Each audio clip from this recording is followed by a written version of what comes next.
जय श्री कृष्णा। आप सबका हमारे YouTube चैनल लड्डू दीवानी पर बहुत बहुत स्वागत है। आज हम सुनेंगे भुवन जी की सत्य कथा। श्री भगवद मुदित जी कहते हैं, संसार में कहीं भी भुवन जैसा भक्त नहीं सुना गया है। श्री हरिवंश चंद्र की कृपा से युगल श्री श्यामा श्याम ने उनके हृदय में स्थायी निवास किया था। भुवन जी के पिता भक्त जनों का सम्मान करने वाले परम शूरवीर योद्धा थे और राणा जी उनका बहुत सम्मान करते थे। वे राधा वल्लभ संप्रदाय के अनुयायी थे। भुवन जी उनके एकमात्र पुत्र थे और उनके जन्म के थोड़े दिन बाद ही उनके पिता का देहांत हो गया। 12 वर्ष की आयु होने पर राणा जी ने भुवन जी को 1.25 लाख का वेतन देकर उनके पिता के स्थान पर नियुक्त कर दिया। उनकी माता ने अपने पुत्र की तरफ से निश्चित होकर श्री राधा वल्लभ लाल के लाड चाव में अपना पूरा समय लगाना आरंभ कर दिया। भुवन जी को शिकार खेलने का बहुत शौक हो गया था। इससे उनकी माता उनकी तरफ से बहुत दुखी रहती थी। वे श्री राधा वल्लभ लाल जी से प्रार्थना करती थी कि हे प्रभु, आपने मुझे एक पुत्र दिया और वह भी हिंसक और निर्दयी। यह पुत्र मेरे किसी काम का नहीं है। यह कहकर उन्होंने अपना मन पुत्र की तरफ से हटा लिया। प्रभु इच्छा से एक दिन ऐसा बानक बना कि चूहों ने तीरों से भरा हुआ तरकश कमरे के फर्श पर डाल दिया, जिससे कि उसके तीर चारों तरफ फैल गए। आवाज सुनकर भुवन जी घबरा कर उठे तो एक तीर उनके पैर में 2 उंगल गड़ गया और वे हाय मैया कहकर चिल्लाने लगे। उनकी माँ ने आकर उनको धिक्कारना आरंभ किया और कहा कि हे कपूत, तू क्षत्रिय होकर कायरों की तरह चिल्लाता है। तू जो जानवरों को कष्ट देता रहता है, उसी का तुझको यह फल मिला है। तू जीवों को कष्ट देना बंद कर दे और तुझको जिसने यह देह दी है उसका भजन कर।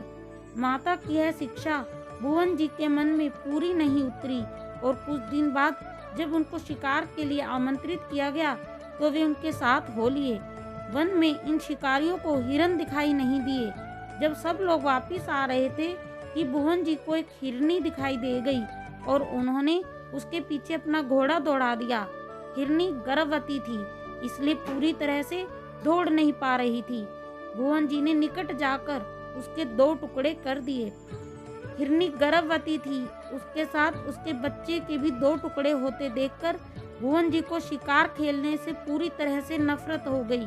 जब वे घर लौटकर आए तो माँ के चरणों में गिर पड़े और कहा कि माँ, मैंने आज से शिकार खेलना छोड़ दिया है।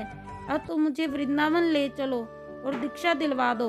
उनकी माता ने उनको वृंदावन लाकर महाप्रभु श्री हरिवंश चंद्र जी के ज्येष्ठ पुत्र श्री वंश चंद्र जी से दीक्षा दिलवा दी। मंत्र का जाप करते ही भुवन जी के मन में पूर्ण वैराग जागृत हो गया, किंतु यह सोचकर कि मैं नौकरी छोड़ दूंगा तो धन के अभाव में प्रभु की और उनके भक्तों की सेवा नहीं बन पाएगी, इसलिए उन्होंने नौकरी नहीं छोड़ी। किंतु हिंसा बचाने के लिए उन्होंने लोहे की तलवार बांधना छोड़ दिया और उसके स्थान में काठ की अर्थात लकड़ी की तलवार बनवा ली। इस प्रकार वे बहुत दिन तक काठ की तलवार बांधकर राजसभा में जाते रहे। एक दिन वे तलवार रखकर सरोवर पर स्नान कर रहे थे। वहीं कुछ राजपूतों के लड़के नहा रहे थे। भुवन जी के सरोवर में प्रवेश करते ही लड़कों ने उनकी तलवार निकाल कर देखी। उन्होंने राणा जी से शिकायत की कि आपका सबसे बड़ा सरदार काठ की तलवार बांधता है तो अन्य लोगों पर क्या अनुशासन करेगा। राणा जी ने उनकी बातों पर कोई ध्यान नहीं दिया, किंतु वे बराबर कहते रहे और राणा ने तंग आकर तलवार की असलियत जानने की योजना बनाई। उन्होंने सरदारों की एक सभा की, उसमें नाच गाने की व्यवस्था की। जब राग रंग चल रहा था तब राणा जी ने सरदारों से कहा कि सब अपनी अपनी तलवार निकाल कर दिखाओ। राजा ने सबसे पहले अपनी तलवार निकाली और सरदारों को देखने को दे दी। जब भुवन जी की तलवार दिखाने की बारी आई तो एक पल के लिए वे बड़ी दुविधा में पड़ गए। वे झूठ से बहुत डरते थे और यही कहना चाहते थे कि मेरी तलवार लकड़ी की है, किंतु प्रभु ने उनके मुख से निकलवाया कि यह लोहे की है। फिर तो भुवन जी ने पूर्ण विश्वास पूर्वक उसको म्यान से निकालकर सरदारों की ओर देखने को बढ़ा दिया। तलवार में ऐसी चमक थी कि सब लोग उसको देखकर डर गए और किसी की हिम्मत उसे हाथ में लेने की नहीं हुई। यह देखकर राणा जी चुगलखोरों पर एकदम बिगड़ उठे, किंतु भुवन जी ने राणा को वास्तविकता बताकर चुगलखोरों की रक्षा कर ली और सारा दोष अपने ऊपर ले लिया। उन्होंने कहा कि पंचों के बीच में श्री राधा वल्लभ लाल ने मेरी लाज रख ली और मेरी मिथ्या को सत्य करके दिखा दिया है। राजा यह बात सुनकर बहुत प्रसन्न हुआ और भुवन जी का वेतन 1 लाख से 1.25 लाख का कर दिया। उसने उनसे प्रार्थना की कि अब आपको मेरे यहाँ हाजिरी देने की आवश्यकता नहीं है। आप 1.25 लाख रुपए लेकर भक्तों की सेवा करते रहें और प्रभु का भजन करें। इस घटना के बाद भी भुवन जी ने राणा के बहुत बड़े बड़े काम किए और उनसे बहुत सम्मान प्राप्त किया। जय श्री कृष्णा, जय श्री राधे।